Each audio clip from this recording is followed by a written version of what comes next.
Sofia Coppola is a filmmaker known for her subtle atmospheric storytelling. Her films often focus on themes of isolation, identity, and the pressures of expectations, exploring the inner worlds of her characters with a quiet intensity. Yet perhaps one of Coppola's most widely appreciated works is Marie Antoinette.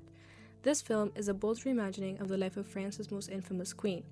Played by Kirsten Dunst, Marie is portrayed as a complex and relatable figure, a teenage girl navigating an alien world of wealth, duty, and judgment. Coppola's use of anachronisms gives this film a fresh, personal edge, making it feel less like a historical drama and more like an intimate character study. A key part of this visual storytelling comes from Milena Canoneto's costume design. Known for her award-winning work, Canoneto created a wardrobe that blends historical detail with modern touches, perfectly complementing Coppola's vision. Her designs go beyond aesthetics, serving as a lens to explore Marie's emotions and transformations throughout the film. In this video essay, I will explore how Coppola uses fashion as a communicative tool to help tell the Dauphine's story. More particularly, how it visually communicates themes of rebellion, isolation, self-discovery, and finally, defeat, making Marie Antoinette a film that still resonates nearly 2 decades after its initial release.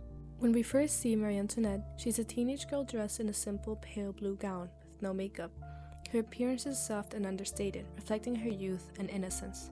She is told, "All eyes will be on you," setting the tone for the immense pressure she's about to face. At the border, Marie's life starts to change. In a symbolic ceremony, she's stripped of everything Austrian, her clothes, her companions, and even her beloved dog.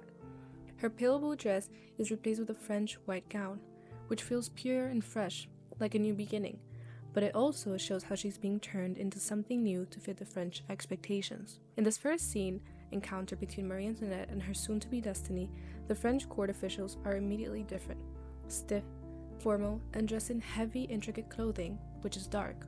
Coppola uses this contrast to show how out of place Marie already feels, even before she steps into Versailles. Through this scene, Coppola uses clothing to set the tone of the story and give context into who Marie Antoinette will be. Coppola herself says, "I wanted the stripping of her Austrian identity to feel cold and formal, highlighting how little control Marie had over her own life." The pale blue dress shows her innocence, and the white gown represents her new identity that is to be formed, and the heavy, formal French style makes her feel even more isolated. Fashion here isn't just about the beauty shown, it's also about showing how Marie is already losing control over her own life.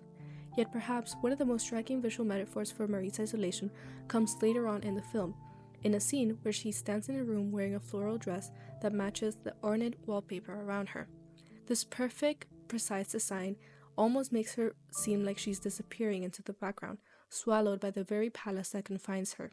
This moment, crafted by Milena Canoneto and Sofia Coppola, visually encapsulates Marie's entrapment. She is both physically and emotionally consumed by the expectations and suffocating opulence of her surroundings. The scene highlights how fashion becomes another layer of her isolation.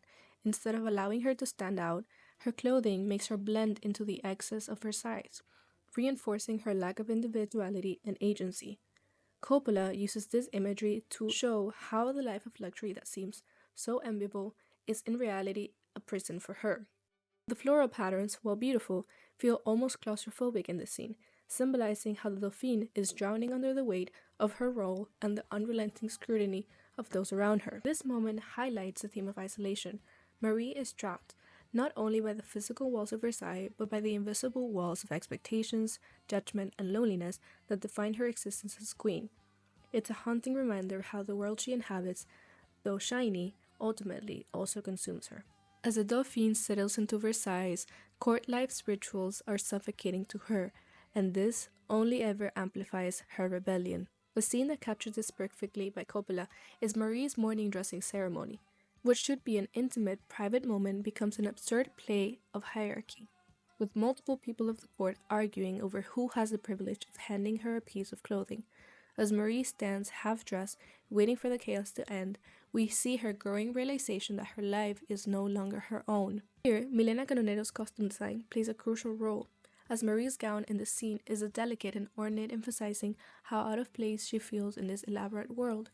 Canoneto noted that the costumes had to convey her discomfort and vulnerability, especially in the early scenes, where she is still finding her footing. This oppressive environment, added with the strained relationship she has with King Louis, pushes Marie to seek control elsewhere, and this control is found through fashion. One memorable example is her towering poof hairstyle, styled to look like a bird's nest, complete with a miniature bird and eggs within it. This hairstyle is absurdly theatrical and very self-indulgent, a playful rejection of the formality of the court's fashion. It's a visual statement, Marie embracing her individuality in a place that demands conformity.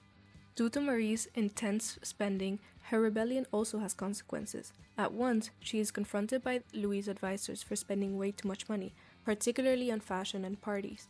The criticism is bringing that her wardrobe and parties have become symbols of her frivolity. Milena Canonero's designs intentionally also amplify this tension, as the more extravagant her clothing becomes, the more the court and the French people weaponize against her. So, her rebellion, once a sort of joy and expression, actually starts to become her downfall.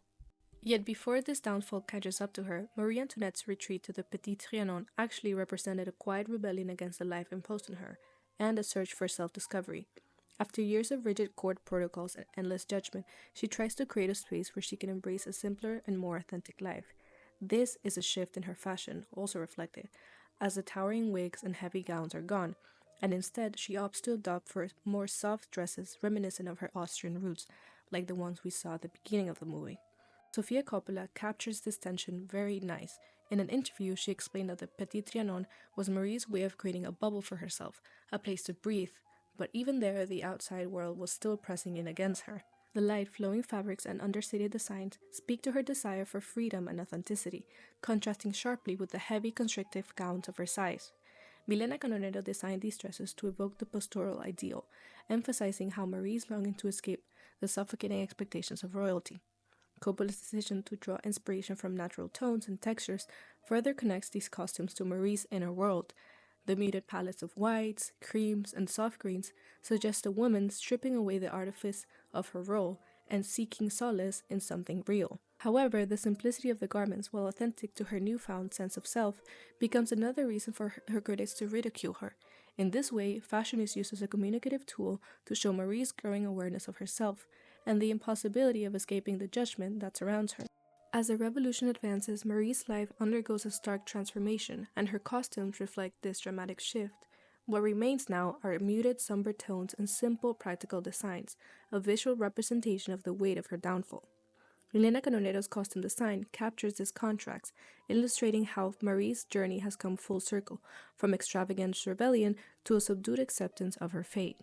One of the most haunting moments of this shift occurs as she leaves Versailles for the final time. Dressed in a plain gown, she pauses to look back at the palace, a silent farewell to the life she once led. Her outfit, devoid of adornment, reflects the stark reality of her situation. Her connection to grandeur and power has been severed. Nonero's design in these moments highlight not only Marie's personal decline, but also the broader social upheaval that was going on. As the revolution tears through France, Marie's stripped-down wardrobe symbolizes the monarchy's collapse, the end of excess, and the inevitability of change. The vivid colors and daring silhouettes that once allowed her to assert her individuality are replaced by muted tones that signify the erasure of her former self. Her costumes no longer serve as a means of rebellion, but as a quiet resignation to her circumstances. Coppola and Canonero use fashion to mirror this implosion, showing how the grandeur of Versailles, like Marie herself, has fallen into silence. In conclusion, Canonero's and Coppola's decision in costuming, especially the pastel colors and elaborate designs, reflect Marie's rebellion against the constraints placed on her, while the simpler, darker outfits towards the end of the film mirror her situation. The use of modern elements, such as the inspiration from the Rococo style and the inclusion of contemporary music, give the film a unique and timeless quality, yet it has been criticized for its historical inaccuracies. One critic named A.O. Scott wrote in the New York Times that Coppola's movie is full of contradictions, starting with the fact that it isn't really about history at all. She has created a Marie Antoinette that feels like a completely modern story. Nearly 20 years after its release, Marie Antoinette continues to resonate, not just for its portrayal of a historical figure, but for how it deals with universal themes like self-expression, identity, and the weight of expectations. In many ways, her story still speaks to us, reflecting the struggles we all face in trying to define ourselves, both in society and in our personal lives, especially through fashion. Finally, allowing myself a bit of personal liberty as a fan of a lot of Coppola's works, I think her portrayal and different style of telling stories visually is what stands her apart from many other directors. If you haven't yet seen the film, I hope my work has somewhat persuaded you to because truly Canonero's designs are something to behold and appreciate. So, with that being said, thank you very much for watching, and I hope that you learned something new. Bye!